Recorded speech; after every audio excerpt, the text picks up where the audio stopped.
Song man rupalong kawe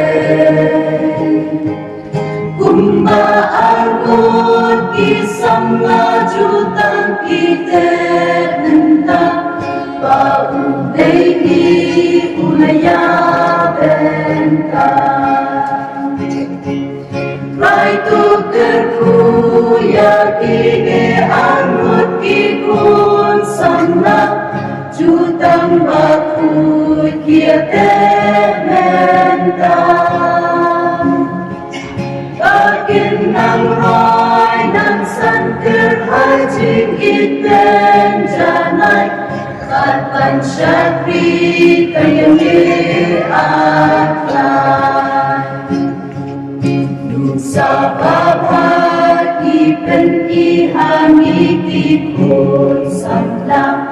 Ilmam dekai jingit basisya Takdir ublay kaplan syai jingim waten se'ay Yon ibabe jingim kalawe Tuan bentaban yara Tukir kutrai yakini Kajutang pagkutite Ay por yakina cerong Bagajutang tikane